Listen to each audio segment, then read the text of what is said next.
the bump and run, the Bristol move. That's aggressive, but that's good. Good hard racing. Oh, he puts him out of the groove there. Oh, man. Will he get the bumper? Yes, he does. Here comes Logano. Logano on the inside. A drag race. They're sideways.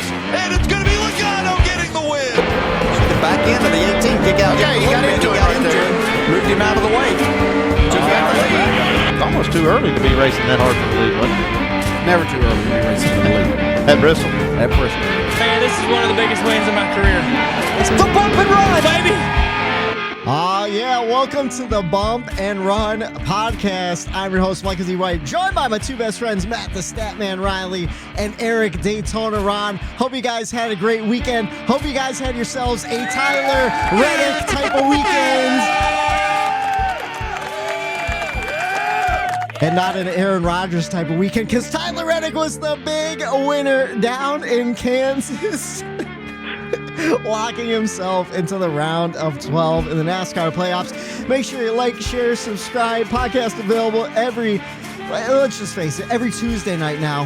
Spotify, Stitcher, Amazon, iHeartMusic, iRadio, all that stuff. Right around 10 o'clock you can listen to us. And then every Tuesday on YouTube. I'm uploading it Tuesday nights now too, just because we've been so consistent on Tuesdays. We might as well stick it out through the rest of the season. What do you boys think? Sounds good to me. Whatever you guys want to do, yeah. I don't know. Whatever you guys want to do. Unless you want to go back to next Monday. I don't know. This Tuesday, every week we have an excuse to do a Tuesday. Matt had the Jets Monday Night Football to watch last night, and then Eric, unfortunately, I don't know if you want to tell everyone what happened to you on over the weekend and the situation you got. Oh yeah, dude. The kitty cats, they got a little bit of fleas on them, saw one, got it off. So now it's start the process, the bath, the bomb, you just got to keep up on it. And I guess that's what you get for taking in, the baby kittens that get left on your back porch from the strays. And, I brought them in, I fostered them, I got the fleas off of them. So, with the kind soul comes some troubles along the way, but it's something that I'm willing to put up with to know that I found those little kittens a good home. Yeah, early yesterday we were thinking about recording before Monday Night Football. I was like, if we could get done by 8, that'd be perfect. And then Eric's like, yeah, I got a flea situation to deal with right after work. So here we are on another Tuesday. We'll figure out what we do next week, and we'll let you know on Twitter. But make sure you like, share, subscribe. Show notes and updates available on Twitter at Bump the Letter and Run Pod. Well, fellas, besides that, how's the rest of your weekends? You guys have a good weekend? Dude. Absolutely phenomenal. Friday. Went to see Rob Zombie and Alice Cooper up Montage Mountain. Yeah, how was that? Got absolutely annihilated for that, man. And I'll tell you what, Rob Zombie, my neck was sore all weekend long just from absolute headbanging for 3-4 hours straight. And Alice Cooper, I know he's getting up there in age, looked great. Zombie, loud, just put on an epic stage presence. And the sound there was phenomenal, like always, up the mountain. So had a good time Friday night. Didn't sleep all that great Friday because after the concert, I got locked out of my house. Oh no! Tried banging on the back door to let my girlfriend know I'm home. But I was absolutely sloshed. She didn't hear me. Already sleeping. Starts thunderstorming out. So thankfully, I have a camper. Yeah, I was gonna say just sleep in the camper. And the bed was already made in there, so I passed out in the camper on Friday. That's my girlfriend, awesome. I'm in the garage and I was sending like these drunk Snapchats and stuff to her. I'll have to show you guys. They were hilarious. I'm like, I'm in the garage. Oh, wake up! I'm eating freeze pops, and she didn't get them till she woke up at like 6:30 in the morning. She's like, oh my god, Eric's out sleeping in the garage.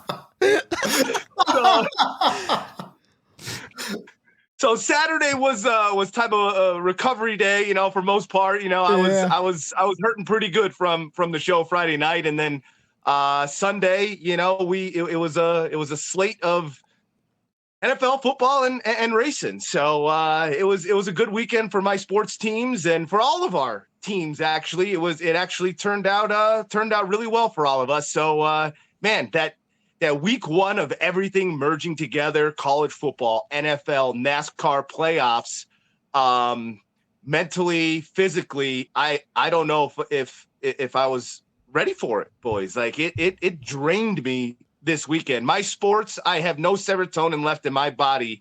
The adrenaline was pumping all weekend. So hopefully from this point forward, the playoffs, NASCAR and everything, it's a little bit better. It was like an overload of sports this weekend. Yeah. Oh yeah.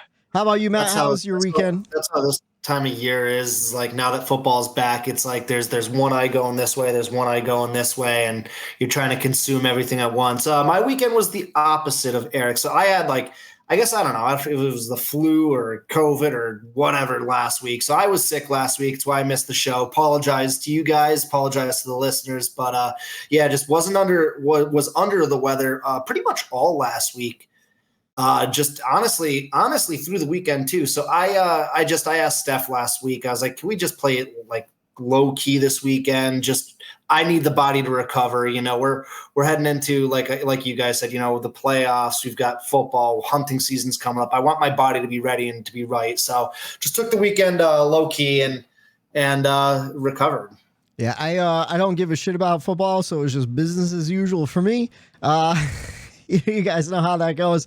And then, here we are. I'm feeling happy on a Tuesday because my guy finally won a race since the beginning of the season. It's been a rough one, not gonna lie. And we're starting the playoffs right. So let's jump into the NASCAR news. Just a couple stories. One that we speculated on months ago. John Hunter Nemechek finally announced as the new driver of Legacy Motor Club for the 42 car next season. What do you guys think about John Hunter moving back up to Cup and running that 42 car in replace of Noah Gragson? I think it's the move. Yep. We heard the rumors for a while. He obviously has the talent. We know what he has. He went back down. He learned. He matured. I think he learned a lot from that experience, and he now knows and has the tools to jump in that 42 car and not have to learn, but just succeed. Just hop in there, be comfortable. He knows what's ahead of him, and I think that's what we need in that 42 car as my teammate for next year. Just a little bit of like just knowing what we have. Like with Noah, you didn't know what was going to happen out of that 42, and at least now we know what it's going to be like as a fan of LMC. I could kind of sleep a little bit better knowing what my next year's season is going to look like. And I was excited even if Noah was going to be in it to see if he could rebound. But, there's a ton of experience coming with John Hunter Nemechek. And, we all rooted for him. And I'm just excited to see what he could do in that 42 car. How about you, Matt? What do you think about John Hunter Nemechek moving back up? Yeah, I mean, I think it's the right time too. Like he's winning. He just won this past weekend. So a couple of years more mature. I think he's probably ready. And, unfortunately, for Noah's sake, that bar on that 42 is low, but we're also going over to Toyota too. So it's going to be exciting to see that. I think him and Jones are going to be a good dynamic duo. And I expect big things out of them. I really do. Yeah, I think so too. I think it's going to be a great combination, especially just since how mature John Hunter has gotten over the years in the Truck Series, the Xfinity Series, consistently winning. That's what you really need. That's how you make a name for yourself to move back up. Denny talked about it on his podcast. It's a big gamble that he took, and we talked about it for the last 2 years. It was a gamble that we thought was paying off, and here we are. He's seeing the fruits of that gamble. The 42 car wasn't that great with Ty Dillon. Wasn't really great with Noah Gragson. The last couple of weeks, though, Carson Hocevar has been filling in, and it's been running pretty well in the top 20 last two races. And that's a guy who kind of struggled in the Truck Series to get his first win.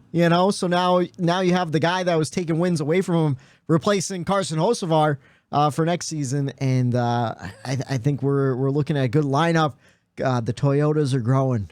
And I'm here for it. I'm enjoying it. It's gonna be a hell of a Daytona 500. We got the numbers now, baby. And then let's see, 2 more pieces. Stage cautions will return for the Roval this year. They say it's to keep things consistent throughout the playoffs, and because honestly, road racing wasn't that great. It's been pretty lackluster in the new car. They did an experiment, and now they're going back for the playoffs. What do you guys think about them taking a step back and reintroducing stage cautions to road coursing? How about you just call it like it is? We're trying to be consistent for the playoffs. No, you realized you fucked up, and you realized the product wasn't that great with this car. Yeah. And just go back to it. Just say, hey, we messed up. We're just going to go back to the way things used to be. Yeah, two duds of road course races with no cautions and no passing. And since when have you? Oh, here we go again. Since when has NASCAR had any interest of consistency on the front of their mind? Well, you never know. I laugh whenever I hear them mask something under consistency. Yeah, like I saw a couple, named beat writers and personalities of the sport commenting on it, saying like, oh, it's taking a step backwards. It might have been Pete Pistone or Gluck or someone. It was Jeff Gluck. I saw Jeff Gluck do it. Oh, this is taking a step backwards. But I would agree with him if it produced anything. And I texted it to you guys or messaged you on one of the socials where, it's one thing if it produced, it's one thing if we knew that this car was going to do well. You have to stick with what this car does. Whatever plans that they had before this next gen came out, that was already in motion. But now this new car, it doesn't mesh with those plans that they had. Yeah. So now what do? You have to do what's best with what this car does best. And it doesn't do road courses all that well. You tried it. It didn't work. And guess what? You go back. I actually applaud them for doing it. They tried it. It was lackluster. I know the purists were happy about it. Okay, let's see how this plays out. And it goes green. But I think we could have had the same exact races plus a little bit more. I think the stage breaks would have made those races better. And normally beforehand, we were saying the stage breaks would usually make those races worse. Yeah. So, okay, for how long were we chirping? Get rid of them.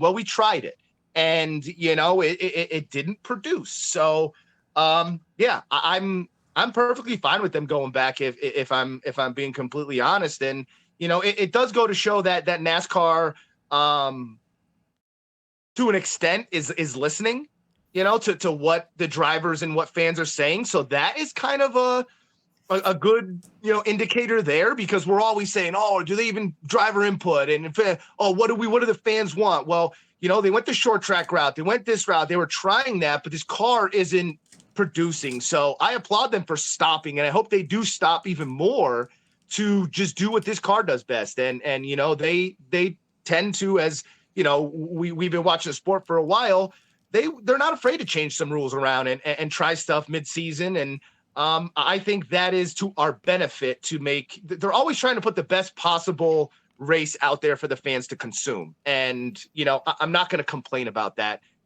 because you could be like other sports worlds where the fans could bitch for years and years and years and years and nothing happens. They say, nope, them's the rules. So, at least our sport, they're willing to try to put the best product for the fans to consume every weekend out there. Yeah, I agree with that. They've gotten a lot better at doing that too over the past 3 or 4 years. Is like, okay, we've heard everyone, especially when like the media catches a hold of what the fans are saying and they really start drumming it up, like it really gains steam. And then you have your influencers like, the biggest one, Dale Jr. Once he gets rolling on something, I think NASCAR tends to listen too. So, which is fine, because Dale is somebody who has the best interest of the sport at heart, so he wants to just see the best product out there, as do the rest of us. So that's one thing I'll absolutely give NASCAR credit for, is they do listen. No, I agree. And I like that they experimented and tried it out. And when I first heard it announced, I go, this probably isn't going to work out the way people think it works out, especially at a road course. Like, they're just asking for like long drawing out, but it gave people opportunity to, like crew chiefs and stuff, an opportunity to try a different strategy. With the stage cautions, the strategy was kind of built in. Everyone kind of knew it. It became very routine. But again, it still gave them the choice to do it like that, It also allowed NASCAR to say, like, listen, we tried, like, that's what you guys wanted, so we tried it and you didn't like it. So it's like if you have a kid and he really wants to try a pepper and it's hot, and you're like, no, you're not going to want to do that. You're not going to enjoy it. And they keep asking for it, Okay, here's the hot pepper. Try it and see how you like it. And then they realize they don't. So it's thank you NASCAR for at least giving us the shot, because the three of us asked for it. We were there saying, hey, we would like to see that at road courses, and it just, with the car and everything else, we thought strategies would maybe eliminate some of that, and it didn't. So right. try the car is the problem, Matt. The car, you nailed it. If the car, this was the tall tale sign. Is it fully the car? So that's what we wondered. We have these stage breaks with the next gen car, and we're like, man, the road course racing is actually not that good right now. Maybe if this new car and these crew chiefs didn't get the stage breaks, would it make these better for this new car? And I think they went for that. Now we all know the answer, and I think they just reverted back to the old way to generate chaos. That's honest to God is what those two races we talked about were lacking, was chaos. And that's what restarts do, and that's what gets viewers to the seats. And we all know this is now part of a sports entertainment world. Yeah. So I think they realized, the entertainment value wasn't there. The racing wasn't there. At least with the stage breaks, we're getting one of the two. Mm-hmm. That reminds me, speaking of chaos, I forgot to put it in the notes, but the second change to the Roval, they changed the Geico restart zone to be right after the chicane, going into turn, like before turn one. Previously, they would skip that on restarts and then head right into turn one. Of course, heartburn turn, you would see all the chaos and everything. Now it's coming out of the chicane, going up onto the oval part of the front stretch. So that should be real interesting. We'll see what kind of chaos that brings, especially on restarts. Now, holy stack ups, Batman. It's gonna be a wild time. And it's like what they tried at the Indy road course, moving the restart zone back so they weren't all piled up in turn one. We only got to see that one time. I think there are twice. I think we only had two restarts the whole race. So at Indy, so we're gonna get to see this more often. I think obviously the Roval at Charlotte is a lot more technical of a course. I think we're still gonna have a lot more cautions anyway in that race, especially being a cutoff race, all the beating and banging that happens. So I love that. I love the Roval, so I'm excited. Yeah, I love the Roval too. There's especially a lot less runoff zones at the Roval too, which I think will make it interesting. What were you gonna say, Eric?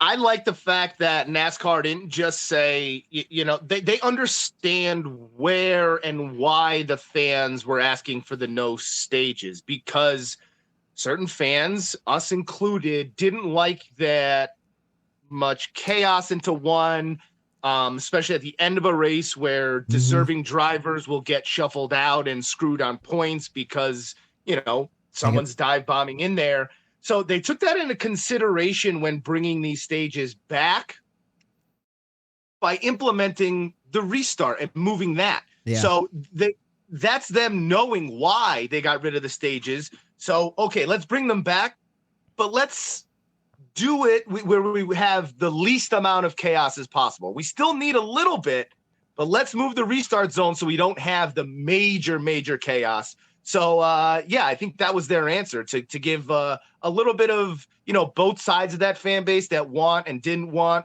a little piece of the puzzle. No, I agree. And, man, if the drivers just looked out the front instead of the rearview mirror and Jimmy jacking on restarts, they wouldn't have this issue in the first place. You know what I mean? Anyways, I'm sorry. What did Jimmy do? I just like saying Jimmy jacking.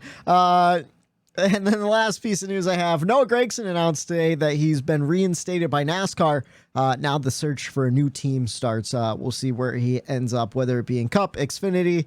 Who knows? Maybe he'll go back to trucks, depending on it. It's getting a little late in the silly season. I'm sure a lot of people have things buttoned up by now. So we'll see what happens to Noah Gragson in there. And that's all I have for the NASCAR news. If you guys want to jump in to the race weekend, we had a triple header, trucks, Xfinity, and Cup on track.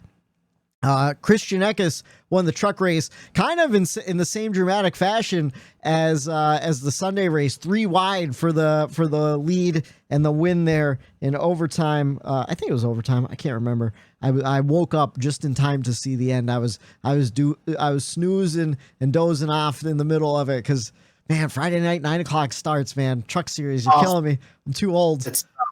Yeah. But that was the cutoff race for the round of going into the round of 10. So I'll give you an update on who's in the round of 10. Matt Crafton in 10th. He is plus 0 points. Matt DiBenedetto in 9th plus 0 points. Or no, I'm sorry. Wait, what the hell? I'm confused. Oh no, that was the cutoff for the round of 10. We're into the round of 8. Anyways, Nick Sanchez, minus 16 points. What's that? That's what I don't like about what NASCAR does is like the Xfinity playoffs, there. Playoffs and the Cup playoffs. They're all different rounds at different times, and I can't keep up. So I don't keep up. I just deal with Cup. Yeah. And their graphics, I got fooled on a couple of them. The graphics are not the cleanest that NASCAR puts out for these. When they do it side by side with all the races and the numbers. Yeah. The truck playoffs started back in like May, I think. Yeah, but we only had 2 races in between there. Anyways, Ben Rhodes is in 7th. He's minus 9 points. Ty Majeski in 6th, minus 6 points. Zane Smith and Carson Hocevar tied for 4th and 5th with 0 points. They were like right even. And then whatchamacallit, Grant Enfinger in 3rd, plus 2. Christian Eckes plus 2, and then Corey Heim plus 8. And then John Hunter Nemechek, big winner in the Xfinity race. Did you guys see any of the Xfinity race on Saturday? College football day. Let's see. They just started the round of 12. That was the cutoff race of the regular season. The round of 12 consists of Parker Kligerman in 12th, Daniel Hemrick in 11th, Jeb Burton in 10th, Sammy Smith in 9th, Sheldon Creed in 8th, Josh Berry in 7th, Chandler Smith in 6th, Sam Mayer starting out in 5th, Cole Custer in 4th, Justin Allgaier in 3rd, Austin Hill is in 2nd place, and John Hunter Nemechek is in 1st place going into the playoffs. And then the Cup Series Sunday, Tyler Reddick led once for 2 laps. It was the most important 2 laps of the race, the final 2 laps in the green-white checker. Got himself the win. Locked himself into the next round, the round of 12. We saw 3 hours, 12 minutes, and 38 seconds, 9 cautions for 45 laps, and 19 lead changes among 10 different drivers. Your top 5, Tyler Reddick, Denny Hamlin, Eric Jones, Kyle Larson, and Joey Logano. Sneaking his way into a top 5. Always.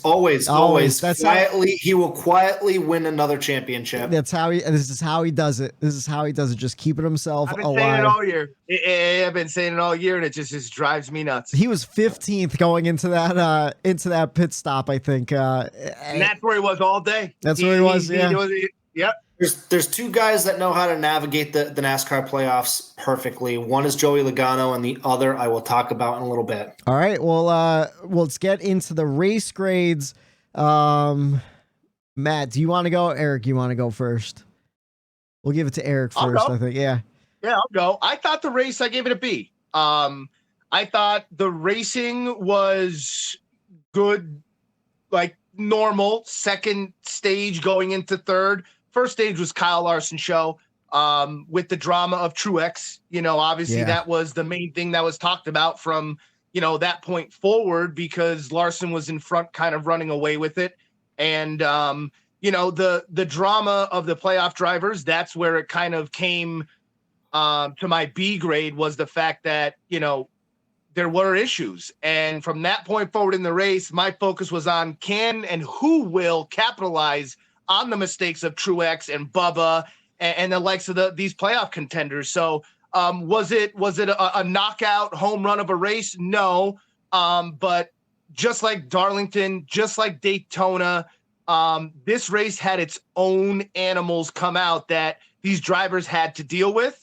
And, it's easy for us to kind of notice that and switch our gears to know what to focus on, to see and get the best of what that particular race is going to be and get. So, I gave it a B. Yeah. How about you, Matt? I agree with mostly everything you said there too.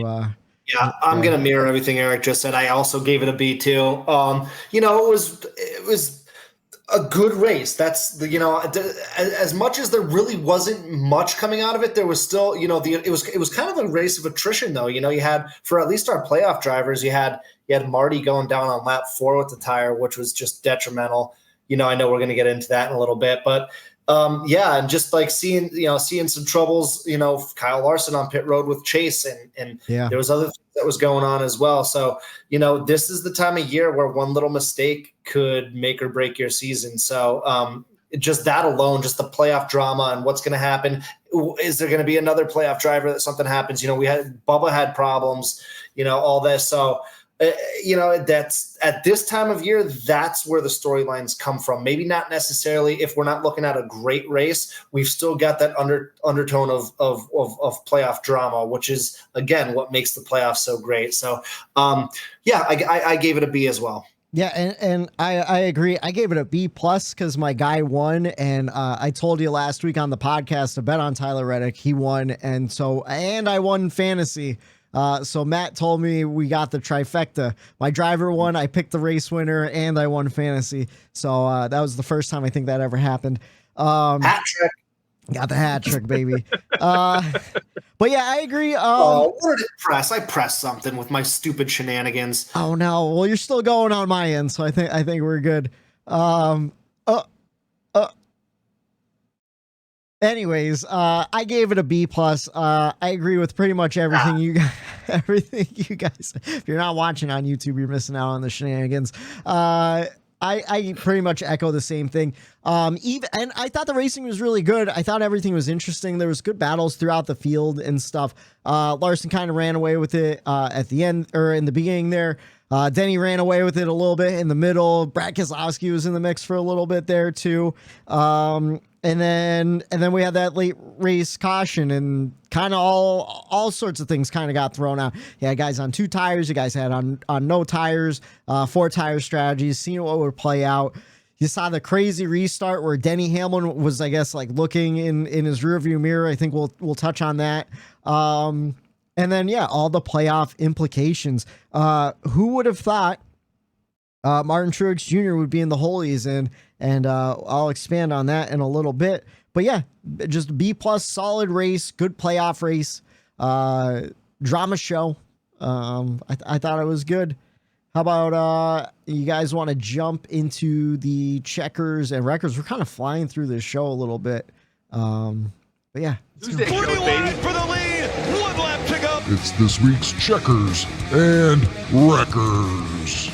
And since we started with Daytona Ron on that one, we'll start with Matt for the checkers and wreckers. Eric, how's the neck? I know for the audio listeners, when that music plays, that rock music plays, the 3 of us rock out. So, Eric, I just want to make sure your neck is okay.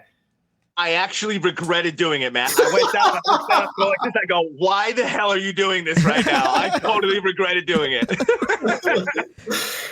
That's great. Yeah, you gotta do some neck stretches. All right, before so next time. my checkers is gonna go to, like I said before, there's 2 guys, right, who really know how to navigate the playoffs, and it just seems like they're always there at the end of the season. And of course, we talked about Joey Logano, and then my checkers to the other guy who knows how to navigate the playoffs is, of course, Daniel Suarez. No, it's Denny Hamlin. Yeah. It goes to Denny. It goes to Denny Hamlin. He just had. I gave him the checkers because he had a good clean race. He finished 25th at Darlington, and he could have really set himself up for disaster in Kansas, kind of like Martin Truex Jr. did, leading into Bristol. In a maybe not a must win, but I've got to get a lot of stage points. He didn't do that, so he's plus 49, right? 40. 49. He's plus 49 going into Bristol. Probably going to clinch the next round if he has a good first stage at Bristol. So I just thought he ran a good. He led 60 something laps on Sunday. He did what he had to do, and just like we've been saying, him and Logano, like they're these guys who just, when it comes down to this time of year, knows how to navigate each race enough. Maybe they're not winning. Denny was contending for wins, was in position to win, didn't pull it off. But right now, that's okay. Yeah. A win, you always want to win. You always want to get those extra bonus points, help pad that lead as much as possible heading into the next round. But right now, again, it's about attrition. Every race from here on out is about attrition. Just do enough to survive and advance. Survive and advance. If you're not going to win, survive, advance, and keep clean. And Denny does a really good job of that, and he did again on Sunday. That reminds me, me and Eric kind of talked about it last week on the podcast, that the playoffs really is like you need good points days. You don't necessarily need the win. Matt, that book report though, did you do the book report for last episode? So I did. I took a couple notes here, and much like my actual academic career, I just did Cliff Notes. Yeah. So let me see here. Let me pull it up real quick. So some of the notes here I have is.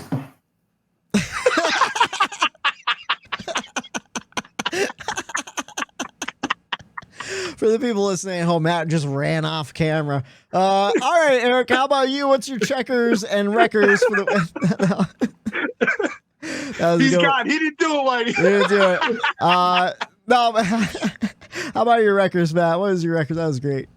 I do have a note though. I did take some notes, and I did want to go. So my favorite line of the whole podcast, and it happened early, was, and I quote, "Nothing like a good old bug zapper, am I right?" Dude, he had to be at the Harding hole, man. That thing was zapping all night long. I thought it was funny that Eric didn't step outside on Labor Day. No labor for Eric on Labor Day. He takes that shit seriously.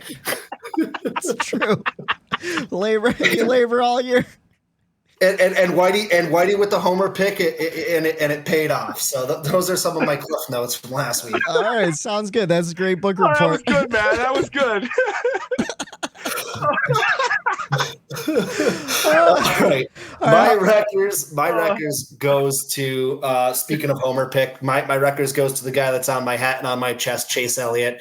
Just the shenanigans with Chase Elliott, or with Kyle Larson on pit road there. And I know he was on with Moody today, and he kind of said, like, listen, I didn't know all the facts, and I regret it, or whatever he said, and which is all fine and dandy, but he also said that him and Larson are okay, and he thinks it's funny when he hears that people say that they don't like each other. I just think that enough people are saying it. Where there's smoke, there's usually fire. And I get it. You want to keep things in house, and this isn't the first time we've seen big name teammates clash. We think about Brad and Joey back in the day at Penske, and in 2010, in 2010 with Jimmy Johnson and Jeff.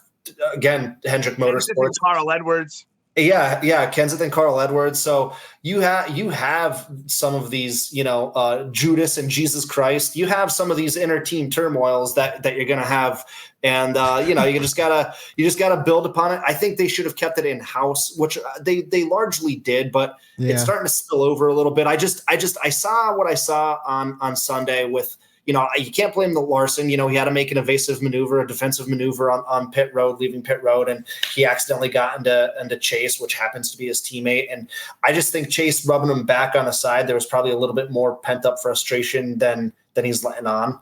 And I just think you got to keep that in house. Yeah, that sounded to me like Jeff Gordon was talking to Moody, and that came straight from the top. Instead of Chase Elliott.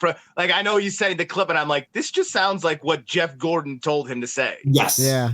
Correct. Yeah. I mean, no, nothing's wrong. I think it's funny. Like, I don't have any bad feelings towards him whatsoever. It's like, meh.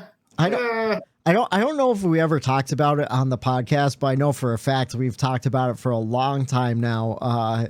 Personally, that all last season and this season, it's like, I don't know if they really do like each other. You know, there was a lot of instances of them racing each other kind of dirty last season. And we didn't really see much of that this season, but also like, you know, Chase wasn't around for a good chunk of it. And then, you know, Larson, when Larson was doing bad, he was doing real bad. You know, he was either doing great or doing bad. So I don't think they really spent much time around each other on track this season as they did last year. But we've been speculating for a long time that we don't think they really get along in-house or are particularly friendly to each other. Chase doesn't ever seem to hang around with his teammates during red flags, during caution. You know what I mean? Like, even rain delays, like you never see them bullshitting when all the drivers pre-race are hanging around and talking to one another either. So I think that's where a lot of the speculation comes from as well.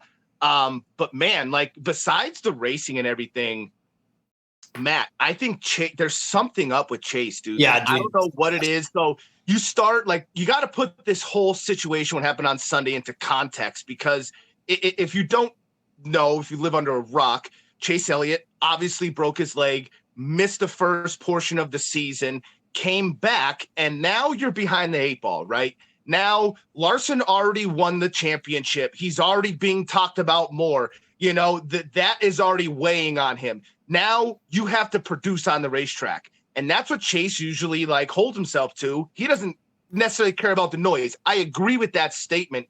He does want to shut people up by saying, hey, look at what I do. I don't care what you say. Yeah. I'm performing well. Well, he wasn't performing all that well or up to Chase Elliott's standards. So now that builds in. Now he's getting nervous. Oh, man, will I make the playoffs here? This is not what he's used to. He never really had to overcome something like this. And the frustrations build up. He puts Denny into the wall at the Coke 600, gets suspended, loses even more ground and has to make up. So another boneheaded move that happened there. So I think this is something that has been kind of maybe spiraling or building up to a point where, you know, once he was in contention to point himself in. And then now all of a sudden, couple bad races, not making it here and there. Oh, man, I don't make the playoffs. Now that frustration's there. He didn't make the playoffs. Now he has to watch his other teammates get all the interviews, get all this, get all that. And I just think he wants to be there. You know, he's one of these top competitive guys. He has that competitive spirit in him.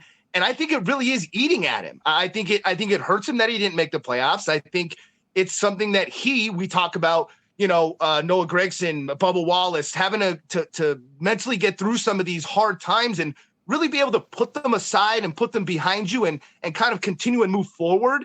And I think it just got to a boiling point on Sunday. And, you know, normally that wouldn't happen. Like normally the spotter will come on and be like, you know, explain it to Chase. Yeah. And Chase didn't even save a split second for anybody to come over his radio and tell him what happened. He just took in his own hands, got frustrated.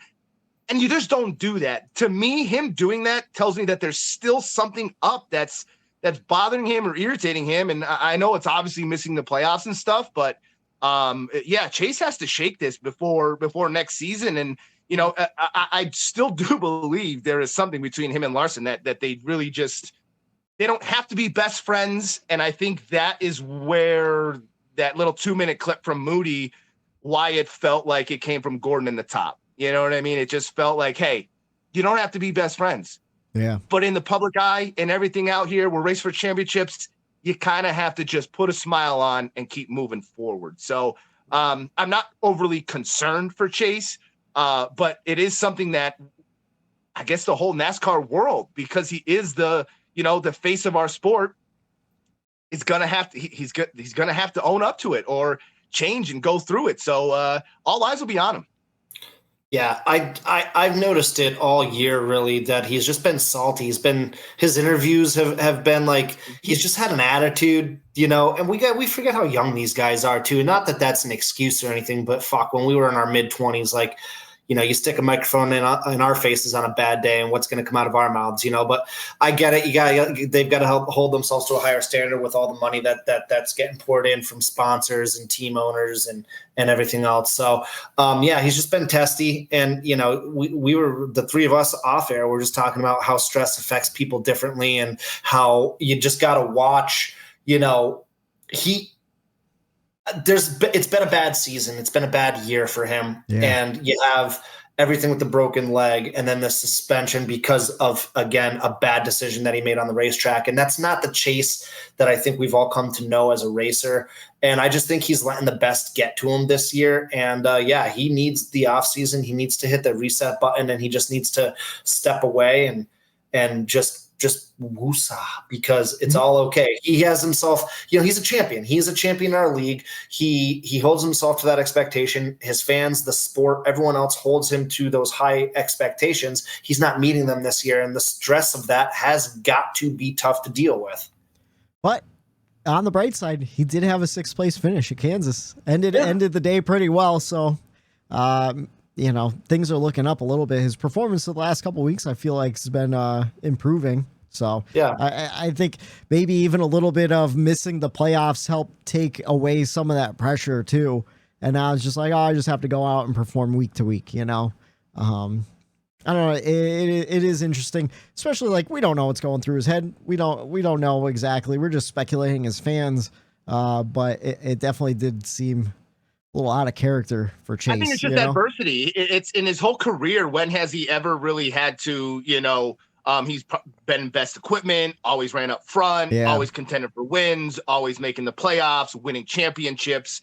And this is really his first season where, he had to overcome some obstacles and really had some really tough situations come up and come into play. And I think we're watching in real time how these drivers handle these situations week after week after week. And when these weeks build up, and nothing really changes in those weeks, and it's the same old, that small problem that he might have thought it was to get to the playoffs ended up over a couple of weeks becoming a major problem. Yeah. And I think we're watching it play out in real time, and we all know what that's like in life and stuff. So I think he'll be fine. And obviously those two aren't going anywhere, so they're going to be teammates. And I think it's just something I'm reading in between the lines from both of the guys, and to me it seems like they get along. They're just not actual friends. Yeah, which is fine. You're coworkers. You know, you don't have to be friends with everybody.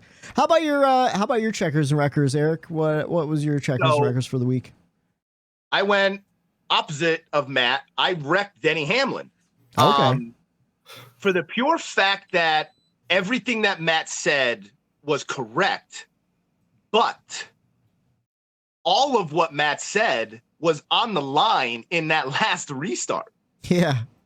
You know what I'm saying? Right. So, like, all of the good he did, he was down after Darlington. He did everything he needed to do all race long to get out of that hole. And in the last restart, you fall asleep and you're playing restart games looking in your mirror. Yeah. Like, you could have literally blown that entire good day like he's done multiple times during the season the past 2 years.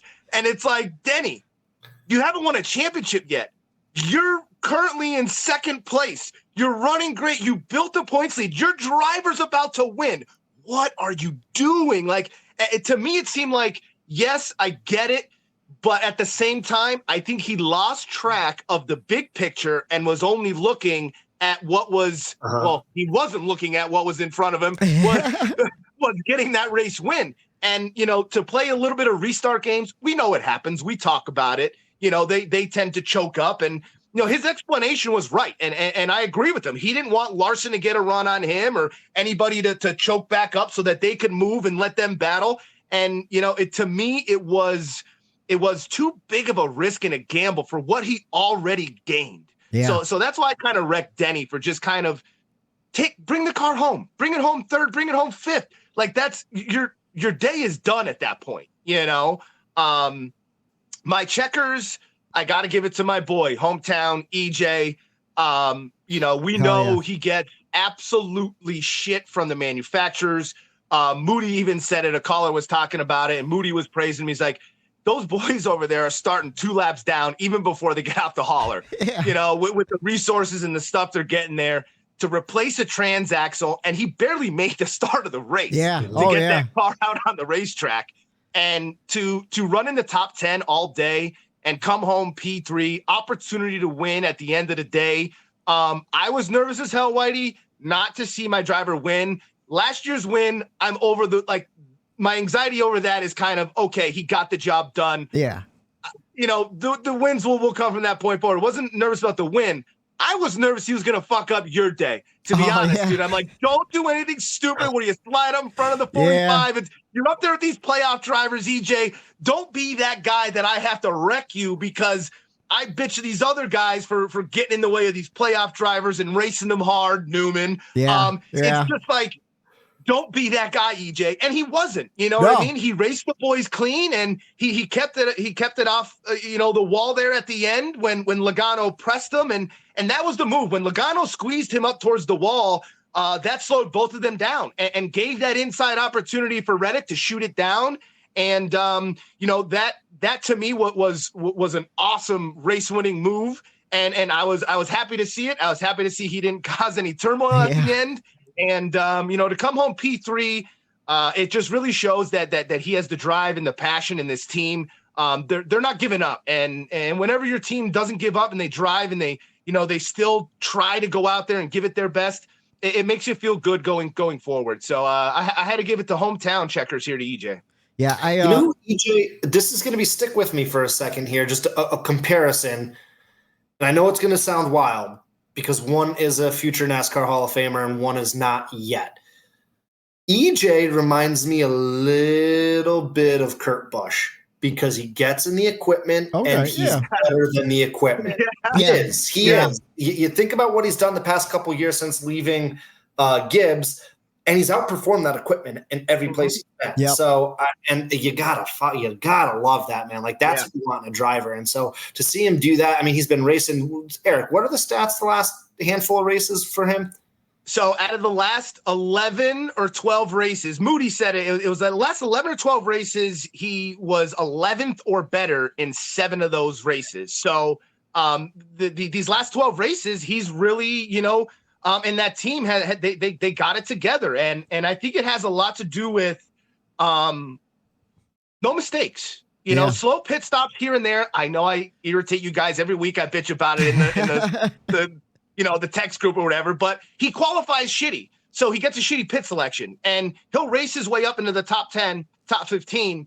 And when they go to pit, he comes out 21st, and then he has to race his way back up into the top 15, top 10. And then if the cautions at that point don't line up for him, he's always going to lose those spots on pit road and have to race his way back up. So, that gets frustrating. So the finishes have been there, which is promising.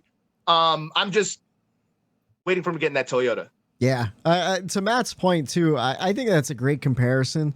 If you listen to Eric Jones's interview with Dale Jr. on the podcast, on the Dale Jr. download, he talked about how he didn't really take his time at Gibbs very seriously when it came to improving because he's just naturally good, And then once he went over to Petty GMS, he said like, all right, now it's time to like really buckle down and kind of work the resources and improve because now he has to race better than the equipment, and just waiting for him to get back into a Toyota to see what can happen. I think he might have a breakout year, not next year, but the following year. Once they kind of shake out all the gremlins, switching over to Toyota and the new manufacturer, I'm thinking 2025 might be a great year for Eric Jones. We'll see about that. I was actually pulling for Eric Jones. I was happy with Tyler Reddick finishing second on Sunday. I was thinking like, he went into this race plus 50 points. He's building a good points day. Like he's going to be fine for the next round. Don't do anything stupid. Don't overdrive your car. And I also had, I was placing some bets this weekend and I saw Eric Jones was plus 14,000. And I go, you want to what? At plus 14,000, you have to throw some action on him. I put 77 cents to win. I think it was like $101. I was going back and forth. I started at 75. I kept adding a penny to see until I got over that $100 hump. I was really cheering for Eric Jones at the end there. You know the significance. I'm a numbers guy, Statman Matt. I like when like numbers line up and like mean different things. Do you know the significance there that you accidentally walked into with Eric Jones in 77 Eric, Oh, that was his original cup number at Furniture Row. Cup number. I didn't even realize that. Wow. 5 Hour Energy was the sponsor on that. That was a good looking car. Well, you want to know what? That just goes to show you. That tells me, Eric, I gave him that little extra energy in the universe to get that. To get that Right. You put it out into the universe, Whitey. I did. Manifested it. Oh yeah, but yeah. How about your checker? That was your checkers. All right. My checkers and wreckers. I'm gonna give my wreckers to the guy most people thought would be in the championship for another championship. A guy who won the regular season championship and is now in danger of not making it out of the round of 16, which has never happened before. And to no fault of his own, Martin Truex Jr., just shitty luck. I also have to give it to the tow truck driver because apparently James Small wanted him to get dropped off in pit road, and they took him right to the garage. I don't know if they could have repaired the car. It looked like a pretty nasty hit. I don't know if they would have gotten it back on track under the time frame of the damaged vehicle policy, but just really, really shitty to know, like, you didn't even get Hook it up! You didn't even get Just a chance. I have a bone to pick here. We talk about NASCAR and being consistent and all of that, and the hoopla that they usually go through with problems and stuff. I have a problem with this because I think it was Elliot Sawyer was talking with somebody on a clip that I heard. It might have been Moody or somebody. Did you listen to that little clip of him talking about it? Elton Sawyer, but I didn't hear that clip. No. So he was basically explaining what happened. And he said he talked to James Small, and he's like, I appreciate his passion, blah, blah, because Small was probably ripping him a new one. Oh, he was pissed on the radio for sure. Yeah. So what I don't like was he said when that wreck happened, the DVP policy is the minute you get hooked up on a tow truck, you're done. So it was their judgment call from the tower. They looked at the car. They saw the tire, the front end looked like a toe link. Something was bent in the front end of the car. They made the judgment call that said that car looks like it can't be fixed. Hook them up. That car, hook them up on the tow truck.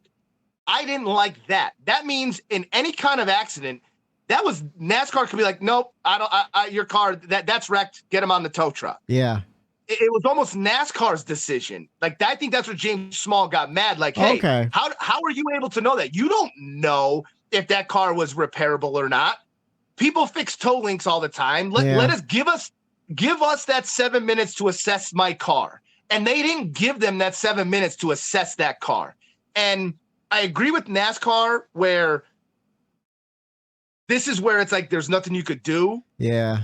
The minute you can't drive it back down a pit road, then you are done. Yeah, you are done. You're done. So James Small's argument was like kind of but at the same time, like, did they tell Truex, NASCAR, hey, we're coming to hook you up? You know what I mean? Like, I don't know the inners. I would love to know and listen. Yeah, who made that? Like, what was those radio communications with Small, with NASCAR, with the tower? That's what I'd like to know. Now what happened with Logano at Pocono though? Did he just get a push though? Is that what happened? He got drugged. He got drugged back. Didn't he go back out on track at Pocono though?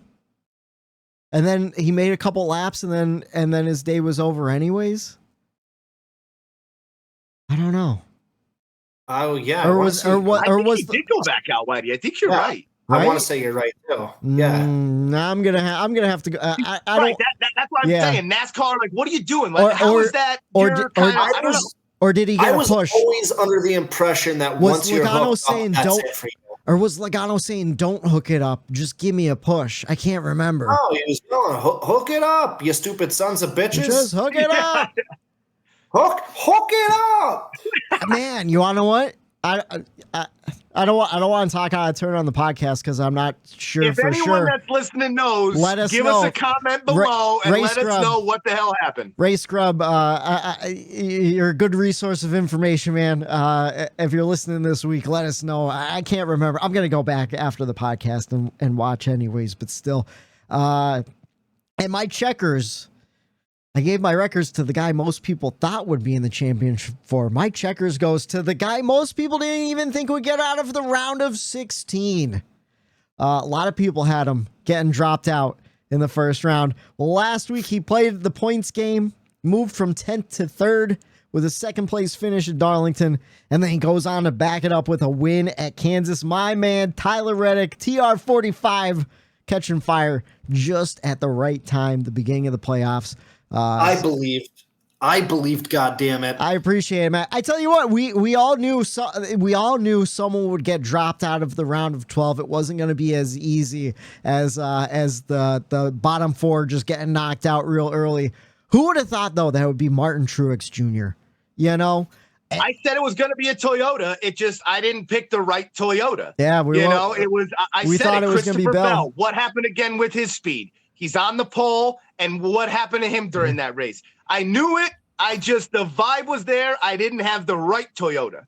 I tell you what, I want to talk about it a little bit when we get to the playoff picture, but we might as well talk about it now. I don't think I've ever seen a round of 16 as tight on points as this one so far, right? Like right now, we have the top 4 is all positive 41 points, but from 5th to 12th, it's all under 33 points. Martin Truex Jr. had 30 some points going into this race, or going into Darlington, going into this race, and it was completely destroyed over the last 2 races. So like, I don't know, man. Brad Keselowski in 5th place right now.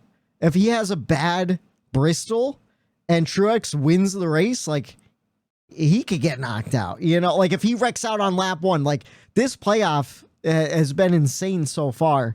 And we're only 2 races in. I still don't think you don't want to be on the south side of that cutoff line, but I don't think 7 points is a big deal for Martin now. And I know we talked about it off air during our show prep today. Yeah. Bristol's one of MTJ's worst tracks. His worst track. They've got the speed. He's a veteran. He's a savvy veteran. I'm not worried. I just feel like they're going to figure it out, and maybe they won't, and it's a huge storyline. Our regular season champ doesn't even make it out of the first round, but I think they're going to figure it out on Sunday, and or Saturday night, and I think they're going to be just fine. Matt, the odds are not with him. Out of 32 Cup starts at Bristol, 32 Cup starts, 4 top 10s for Martin Truex Jr. Now, when do those 4 top 10s happen, Whitey? Do you know? Spread out all over his career. Okay, because this is Matt, you might know, Whitey, I think you weren't really involved at this point. Yeah. Martin Truex Jr. was never good at short tracks. No, that's true. He hated short tracks. Yeah. Yep. And he was always bad at short tracks. And then in the last 6, 7, 8 years, he got real good. He made it a point to get better at short tracks, and then he started dominating short tracks, and then he became a short track ace. So that's why I'm not necessarily concerned, like Matt's saying.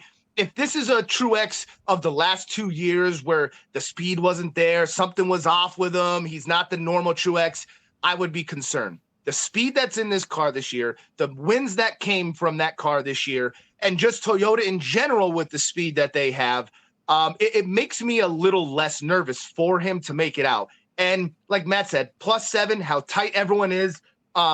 It's everyone's counting him out like, oh, Truex is done. Oh, there's no way Truex is going to get out of Bristol. Yeah. And I don't feel that way.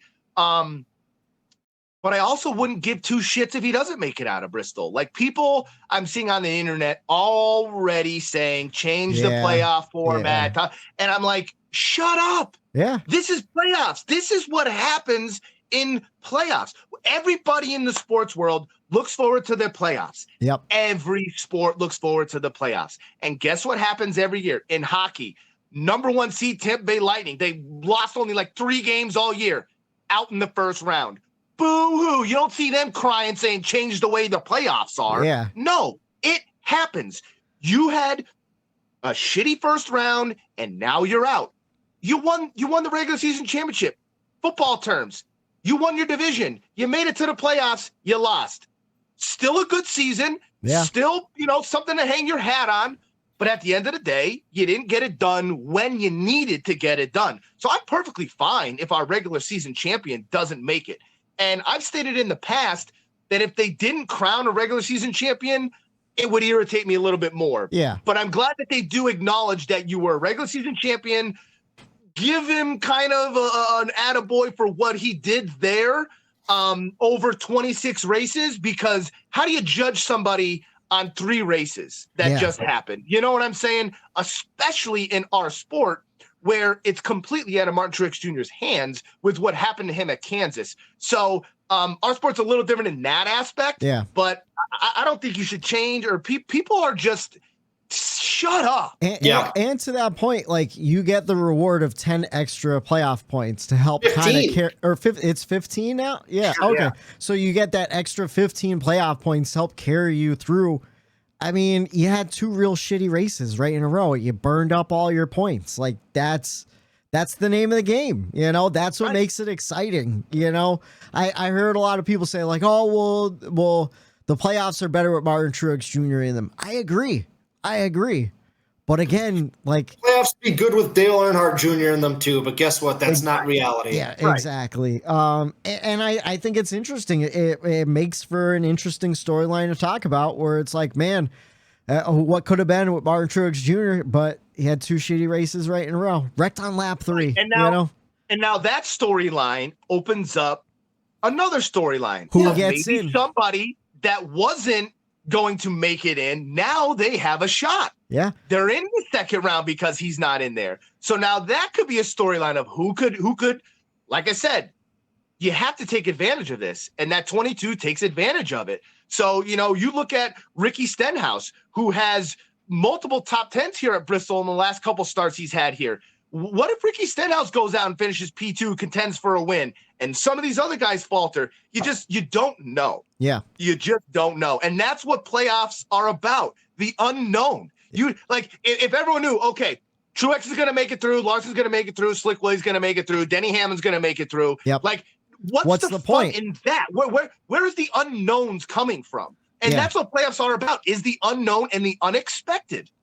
Every year you have a surprise in a bad way, in a negative way, 1 or 2 guys every year. Every year you go back and you look and it's like, holy shit, they're getting it knocked out of the first round. And this year it might be Martin. And that's just the way it happens sometimes. Like we said earlier in the podcast, the playoffs are about attrition and surviving. Survive in advance.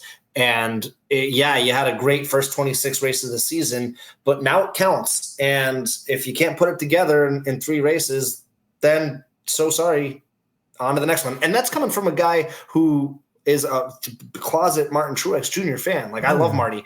I have him as my champion this year. I don't want to see him get eliminated, but if it happens, it happens. It's part of it. You want to what? Dude, I had this drop sitting here. I forgot all about it till you just said Martin. I forgot to play it when he won the regular season champ.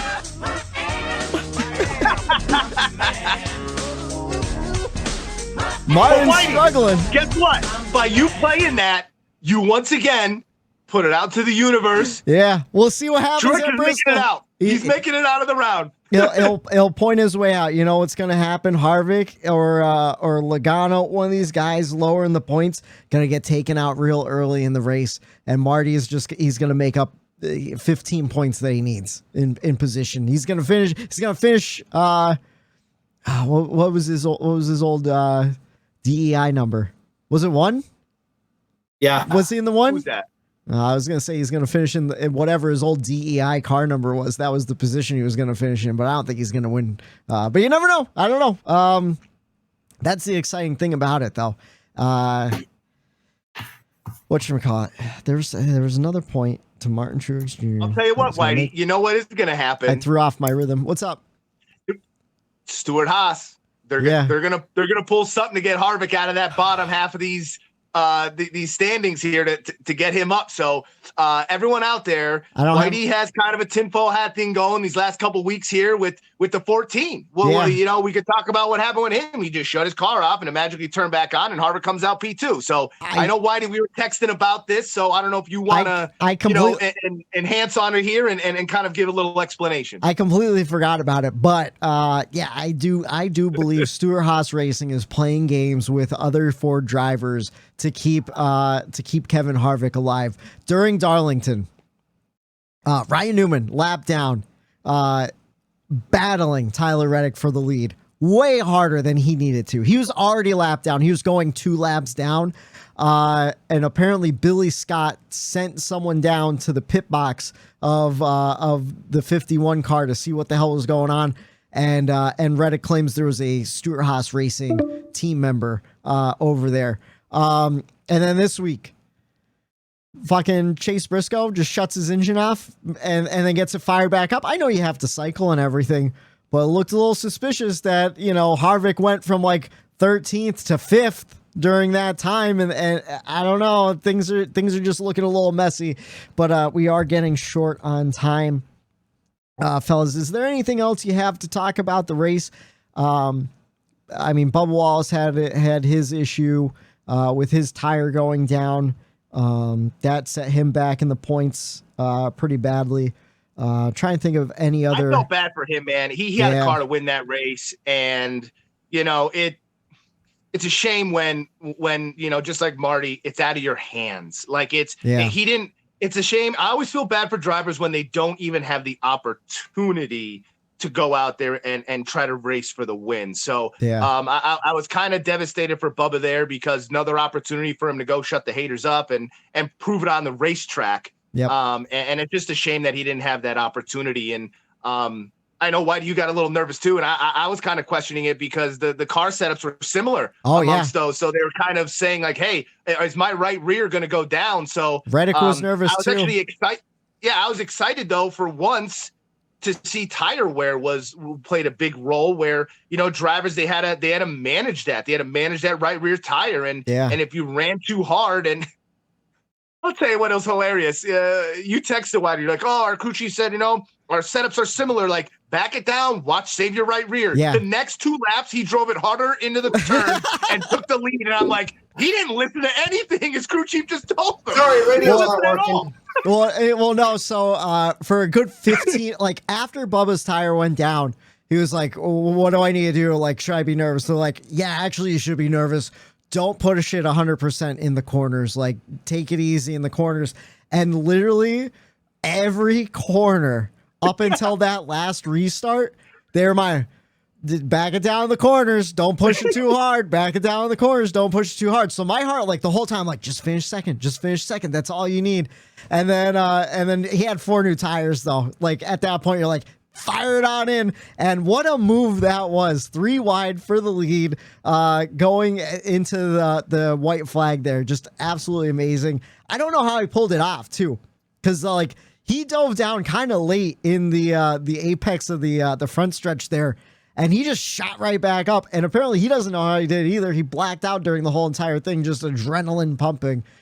So just a crazy move. He should send Joey Logano a gift basket for going side by side with that 43, because that allowed the draft, that allowed the lane at the bottom, and that was the setup there. That was absolutely. I think Jones could have won that race if Logano didn't push him. Fresh air. If anyone gets out front there, that I think they were going to be the winner. Yeah, and I think all 3 of them knew that. That's why they all raced as hard as they did at the end. I think because Logano even knew, if I get in front, I'm going to win this race. Yeah, you know. Oh yeah, and just sneak one out like he always does. I'm sure he'll do it at Texas or something like that. But boys, that's all I have for the race. Do you guys have anything else to add? Or Kyle Busch was one thing. He's starting in the back again. Got himself a 7th place finish. Just a great rally around that team. But hopefully this week he doesn't start in the back again. They can't take another shitty Saturday in practice and qualifying like they've been having. But other than that, do you guys have anything else to add to the race? Another quality playoff race. I'm happy with these playoffs so far, boys. The excitement going in, the excitement is still there, and the races are producing to keep that excitement rolling. So I think we're getting everything we were kind of hoping for in these playoffs. Yeah, last year the playoffs kind of felt like work to do. This year I'm super pumped. But here on the Bump and Run podcast, everyone loves to talk about the winner on a Monday one, Tyler Reddick, but we like to talk about the loser too. We already touched on him. It was Martin Truex Jr. He had a pinhole in his tire, ended his day.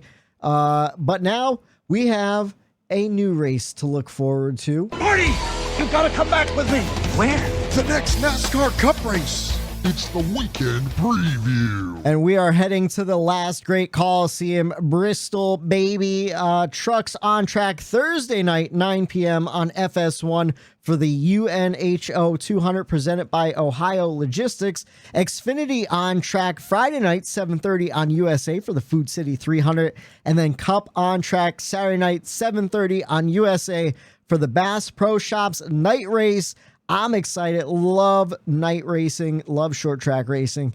And hopefully this week delivers. To go over our picks from last week, I was the big winner. I told you to pick Tyler Reddick. He got it done. He got me 51 points, so I will pick last.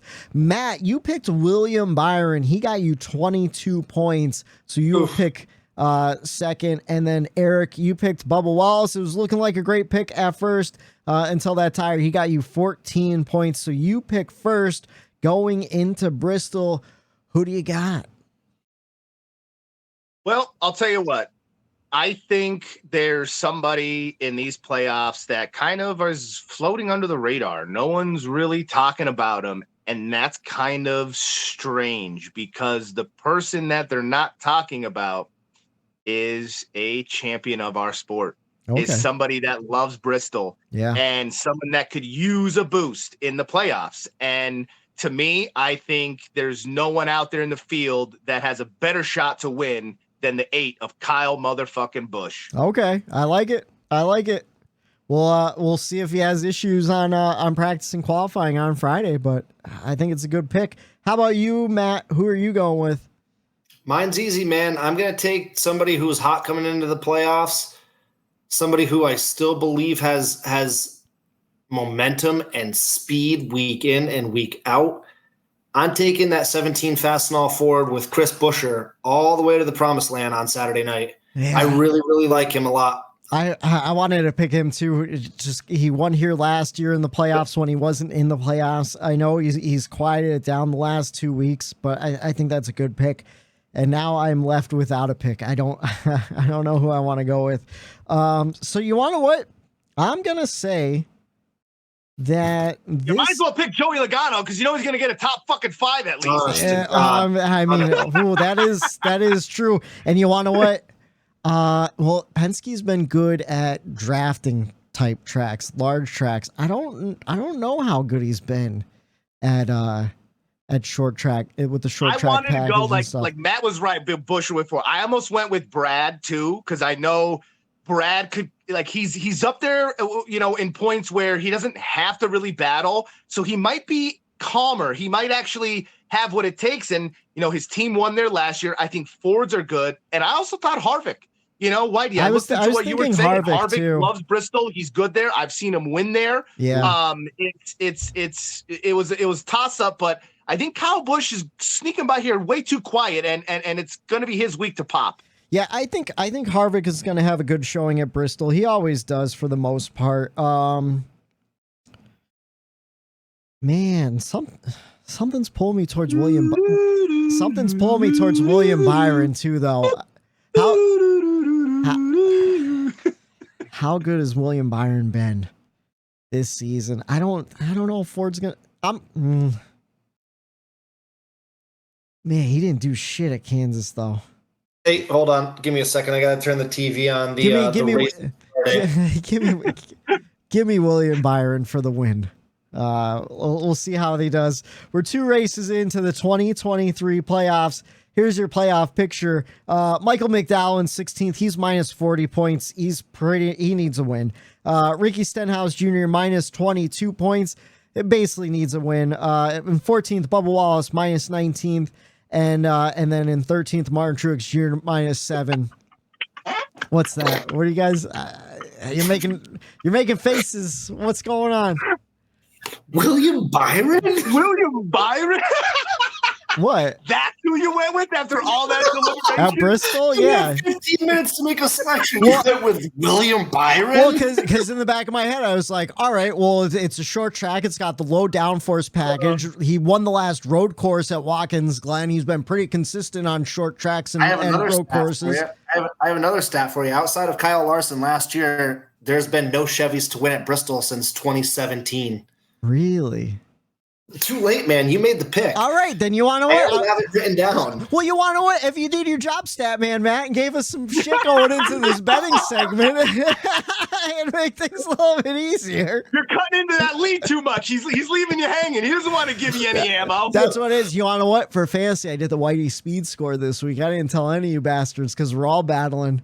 Anyways, in 12th, above the cutoff line, Kevin Harvick, he's plus 7 points. And 11th, Joey Logano plus 12. William Byron in 10th Christopher Bell in 10th with plus 13. In 9th, Chris Buescher plus 13. In 8th, Ross Chastain plus 18. No one's really talking about him, though, but he's been pretty consistent for the playoffs so far. 7th, Kyle Busch, 24 points to the good. Ryan Blaney in 6th with 25 points to the good. Brad Keselowski in 5th with 33 points to the good. William Byron, 41 points to the good. We'll see if he gets that win this week. And Denny Hamlin in 3rd, plus 49. Tyler Reddick in 2nd, locked up with 1 win. And Kyle Larson in 1st, locked up with 1 win. We will see, can Kyle Busch lock himself into the round of 12? Could Chris Buescher, not Christopher Buescher, like Dale Jr. still keeps calling him. I don't know if you guys noticed that on the broadcast. I think he does it like on purpose now. I don't think he does because he trips up. He corrected himself once during the broadcast. Can he get it done in the 17 Fastenal Ford a second year in a row at the Bristol night race? Or Slick Willie 2 clocks get himself, what is it? It's like, boo. Like, fuck you guys. We'll find out this Saturday night, 7:30 on USA for the Bass Pro Shops night race. And we'll break it all down for you either Monday or Tuesday night next week. We'll figure it out and we'll let you know on Twitter. For Matt the Statman Reilly, for Eric Daytona Ron, I'm Michael D. White saying have a good night. The bump and run. There